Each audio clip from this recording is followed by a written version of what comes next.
We begin tonight, though, with major developments in what had been one of the biggest scandals to rock the Gulf Coast region before the BP oil disaster came along. Less than a week after Hurricane Katrina struck the city of New Orleans, an NBC News camera crew was filming on a bridge over the Industrial Canal when they heard a commotion coming from the next bridge over. Here's what NBC's cameras caught that day. Police officers in a rental truck, not marked as a police vehicle, firing their weapons at something. It's not clear what from the NBC crew's vantage point. According to the version of events offered by the New Orleans police, officers had confronted a gang of armed men. Those men shot at the police first, and the police had returned fire. You can hear just how much fire in that clip. That was the story from the New Orleans police at the time. What emerged later was a very different story. The people on the Danziger Bridge, it turns out, were unarmed. They were simply crossing the bridge to try to find food and a safe place to stay as New Orleans drowned. A police call did say that officers were being shot at on the bridge, but officers weren't being shot at. 7 officers responded to that call, and when the smoke cleared, 2 civilians were dead and 4 were wounded. None of the victims were armed. In the years since the Danziger Bridge shooting, the officers stuck to their story that they fired in self-defense. But that version of events started to unravel earlier this year when some of their fellow officers started pleading guilty to helping cover up what really happened. In April, Officer Michael Hunter became the latest to plead guilty to a cover-up that involved a planted gun, phony witnesses, falsified police reports, and lying to a state grand jury that had convened to investigate the case. In the course of entering his guilty plea, prosecutors revealed Officer Hunter's own account of what happened after the police began firing that day. According to the account, quote, defendant Hunter saw several civilians who appeared to be unarmed, injured, and subdued. Sergeant A suddenly leaned over the concrete barrier, held out his assault rifle, and in a sweeping motion fired repeatedly at the civilians lying wounded on the ground. The account also describes what happened when the 2 officers drove to the other side of the bridge in pursuit of 3 men running away from the scene. One of them was a severely mentally disabled man named Ronald Madison. Officer Hunter's account continues, quote, Officer A, without warning, fired a shotgun at Ronald Madison's back as Madison ran away. As Ronald Madison lay dying on the pavement, Sergeant A ran down the bridge toward Ronald and asked an officer if Ronald was one of them. When the officer replied in the affirmative, Sergeant A began kicking or stomping Ronald Madison repeatedly with his foot. Ronald Madison later died, as did 17-year-old James Brissett. 4 other people, all unarmed, were wounded that day. Murder charges were brought in the case initially, but those charges were dropped in 2008. And all of that led up to what happened today. Nearly 5 years after those shootings, Attorney General Eric Holder appeared in New Orleans to announce federal charges against 6 current and former New Orleans police officers. 4 of them were charged today with firing their weapons illegally, resulting in the deaths of James Brissett and Ronald Madison, as well as the wounding of 4 others. One of the officers, Sergeant Kenneth Bowen, was also accused of kicking and stomping Ronald Madison as he was dying. Those 4 officers have also been charged with lying about the shootings and conspiring to falsely prosecute the brother of one of the victims. He was arrested at the scene, but charges against him were later dropped. If convicted of these federal charges, the 4 officers could face life in prison or even the death penalty if the Justice Department decides to pursue it.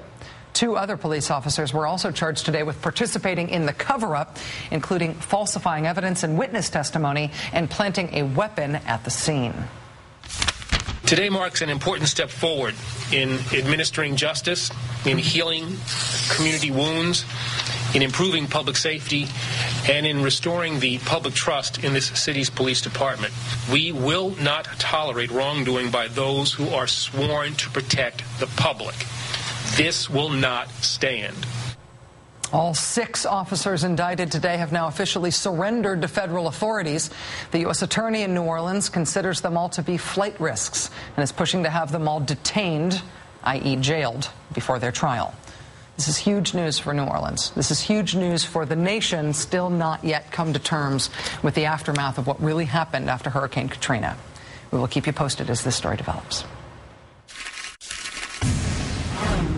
American and NATO troops are in combat with insurgent fighters in Afghanistan.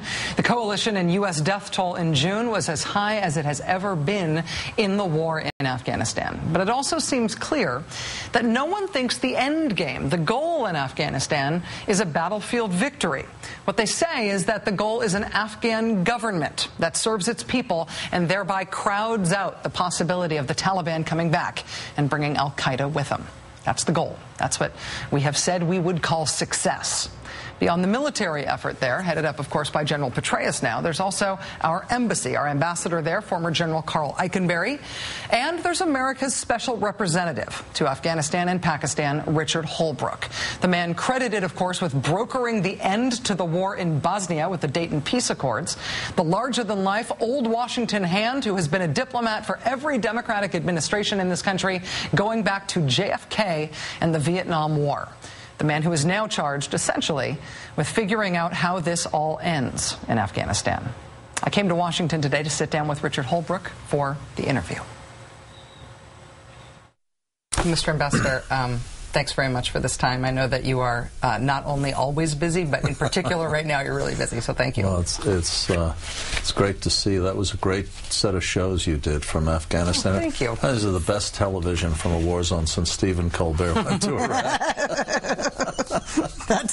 That's very kind of you. Yeah. Hi, Stephen. You didn't shave your head. No. That's a big step forward. Although I was hot enough that I sort of wanted to down in Kandahar, man. I could see the desire. The desire was there. Yeah, I was there at the same time as you. It's pretty rough. Now you're on your way to Pakistan via Germany. You're on your way on another trip Pakistan, now. Afghanistan, and India. Okay. Leaving tomorrow. When you are world traveling right now, when you're doing your job right now and you're visiting all those different capitals, who are you trying to connect? Who are you trying to draw together? Who are you trying to get to read from the same hymnal? Well, the first part of the trip in Germany is to strengthen the international alliance supporting the civilian side of the war.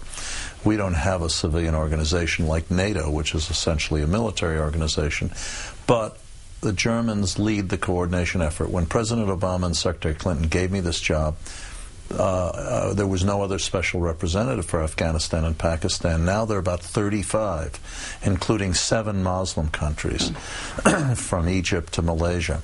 And the Germans coordinate this effort, so I go to Germany a lot. Now, when I get to Afghanistan and Pakistan and India, it's a whole different thing.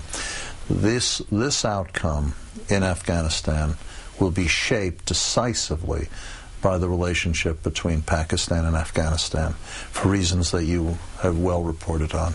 And the Pakistanis and the Afghans have a long historical ambivalence, to put it mildly. In fact, on the day after Pakistan declared independence in August of 1947, the Afghans opposed their entry into the United Nations. That little fact is something every Pakistani is taught in school. Yeah. The border is unresolved. The Pashtun ethnic group, very large, flanks both sides of the border. And so that historical relationship has been additionally overlain with the drama of the last 30 years. And the relationships between Islamabad and Kabul were very, very bad. When we came into office, President Obama instructed that one of the core goals should be to bring the two countries closer together. That's why I was given this job, because in the previous administration, Afghanistan and Pakistan were handled separately in separate desks. They didn't coordinate. And we're trying to get them to be more closer to one another, building trust. It's a long, difficult process. So that'll be part of a very large agenda in Pakistan. In addition, we've been trying to improve U.S. relations with Pakistan. We came in, U.S. popularity was at 9%. Lowest in the world. Yeah. It's gone up, but not much. Hillary Clinton went there last October and did a spectacular job wading into the crowds, defending America, explaining what we were doing. And it helped with the polls, but it's a long process. We have these groups on water and electricity and women's empowerment and education, all of which have been meeting, and I'm going over to accelerate that effort. When I was struck when Secretary Clinton was in Pakistan that she was doing so much aggressive outreach, trying to describe what America's role is in that part of the country, in that part of the world, trying to dispel myths. There's so much anti-American sentiment in parts of Pakistan, but she kept getting asked over and over and over again about drone strikes, and she kept having to answer over and over again that she can't talk about that. Obviously, you can't talk about that either. Nobody in government can. CIA operations. What drone strikes? Well, we know that they're happening, and yet nobody in government can explain them or be held accountable for them because they are ostensibly secret. Doesn't that sort of loom very large over any effort to try to improve things between America and Pakistan? That's a really clever question. Thank you. So your idea is that I either talk about what we're not going to talk about or I don't talk about it. I know you won't talk about those drone strikes, but how can we improve relations without ever bringing those things into the realm of discussable material? I think if you go back to Pakistan today, one of the most interesting things you'll see is that issue is not as prominent. It hasn't gone away, but isn't